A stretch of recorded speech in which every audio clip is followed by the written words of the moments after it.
Hey there. So we're moving into week 4, and we have our first critical response assignment. So in this video, I'm going to go over briefly the two stories for this week, and then I'm going to go over the assignment. So, ideas of masculinity. This week, we're going to work on gender analysis. So, I think some texts lend themselves to certain types of analysis better than others. Both of the short stories in this week's reading depict young men who struggle to be accepted by others and who are going through what I would consider a kind of identity crisis about who they are, who they want to be in the world, the kind of man they want to be, in social as well as intimate settings. Both narrators of these stories are, we can see them at the cusp of adulthood. They're young men, college age. And they're working through who they are socially as well as sexually. So, our first author, Junot Diaz, he went to my alma mater, Rutgers University, up in New Brunswick, in New Jersey. He's from Newark, New Jersey, and he's of Dominican descent. And we see that in his story. He uses a lot of Spanish slang.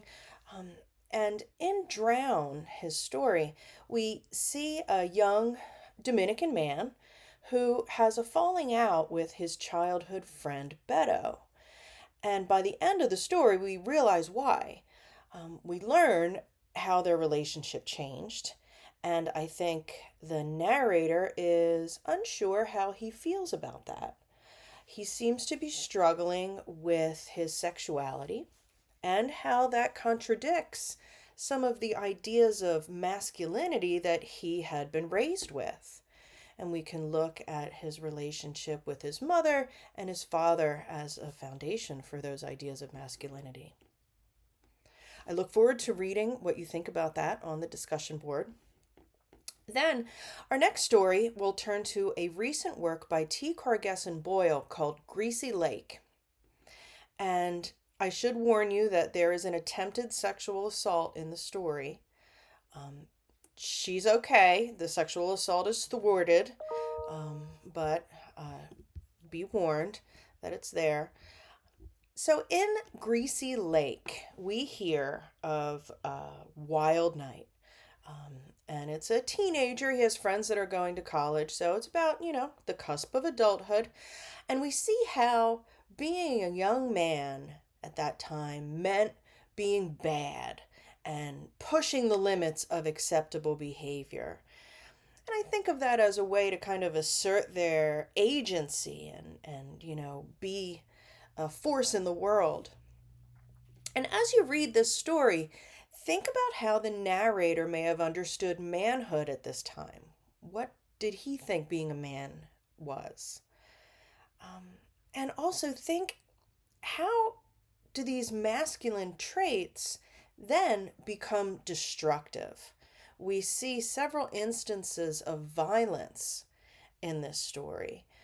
So, do you see maybe anything that would qualify as toxic masculinity? And think of some examples that you could show me of that.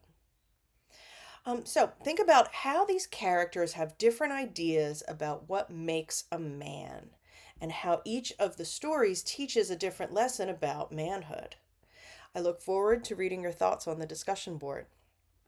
So, let me turn to the next assignment as our first critical response essay. So, after you complete your discussion for this week, think of the story that you found the most interesting and use what you put in the discussion board and expand your analysis. You have 3 options, or you could choose your own topic, and if you want to do that, then just email me and I'll let you know if it's an okay topic. So, our critical response assignment number 1. Your assignment is to write a 750-word critical response to one of the readings from the course so far. 750 words is about 3 type pages, double-spaced. Choose one of the following authors. So we're just focusing on the short stories for this assignment. We have Kurt Vonnegut Jr.'s Harrison Bergeron, Ursula K. Le Guin's The Ones Who Walk Away from Omelas, Alice Walker's Everyday Use, Leslie Marmon Silko, Lullaby, Sherman Alexie, The Lone Ranger and Tonto Fistfight in Heaven, Junot Diaz, Drown, and T. Corgesson Boyle, Greasy Lake.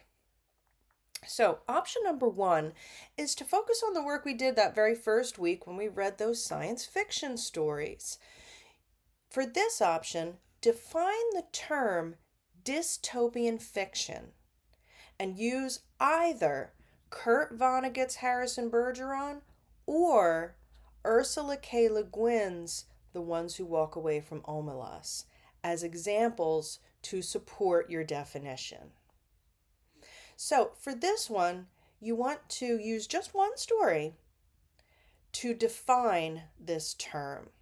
So remember, in your essay, you want to first define the word utopia. Remember, that's the first word that was ever created. Dystopia is a derivation, I should say, of the word utopia.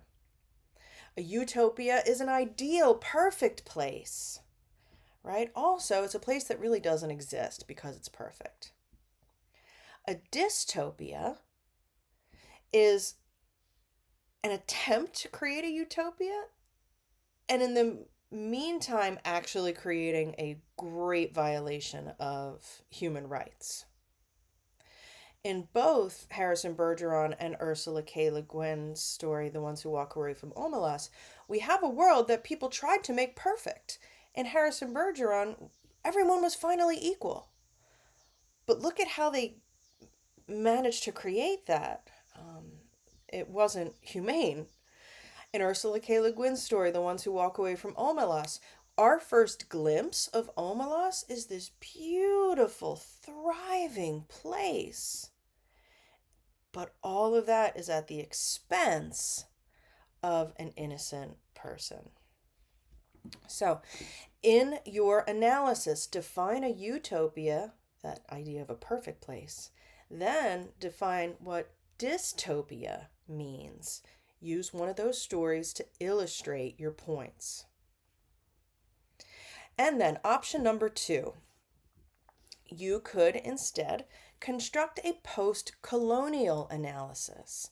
And for this, you would look at our stories from Native American authors, Leslie Marmon Silko's Lullaby or Sherman Alexie's The Lone Ranger and Tonto Fistfight in Heaven. And remember, you can choose either one of the stories. You just have to choose one. So in short, you could respond to the question, what do these authors show us about the ways European colonialism has disrupted Native American life?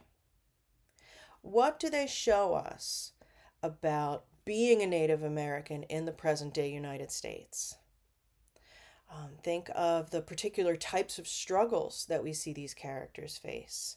Their economic struggles, their struggles of language even, and understanding each other. Also look at what do these stories tell us about the future of Native American culture in the United States? Where do you see our Native American characters in 10, 20 years? So that would be a post-colonial analysis, looking at the conflict between the white colonialism in the United States and the imposition of European culture onto Native American people, and then how their lives were changed because of this occupation. Then option number three is where you would choose to do a gender analysis. Now this is also like a feminist analysis, right? You're looking closely at gender roles. I chose to say gender analysis because for this option you may also be looking at what masculine roles are depicted. So if you're focusing on Alice Walker's Everyday Use, all our characters are female, right? So you would be looking at these different ideas of womanhood. There's the narrator, the mother. There's Maggie, who takes after the narrator a lot. And then there's Dee, who kind of broke out on her own and took a different path. So I would, in this essay, devote at least one paragraph to each character and look closely at how I think if we look at the notion of being a homemaker and fulfilling that kind of domestic role, we can see how our characters differ in very important ways. If you want to focus on Junot Diaz's story Drown or T. Corrigesson Boyle's story Greasy Lake, you'll be focusing on the characters of the young men, the narrators. Look at the ideas of masculinity that the narrator recognizes. What does this narrator seem to think is masculine? And how does he feel like he fits into that category or not? We can look at how the narrator feels about his father or other older male role models. We can look at their sexuality. Obviously, if you want to talk about Junot Diaz's story, you have to address that question of sexuality. How does that relate to their ideas of masculinity? So, gender analysis, post-colonial analysis, or defining the term, defining the genre of dystopian fiction. If you don't like any of those options, you can also make up your own. Email me, choose one story. Remember, you only have to write about one story. But I want this to be a good close analysis. Remember, whatever topic you choose, you only need one story, and obviously you're doing a close analysis, so you're going to want to use direct quotes. Remember, only quote what you have to. Stay away from, giant block quotes. I think every quote you use should be thoroughly analyzed in your own words.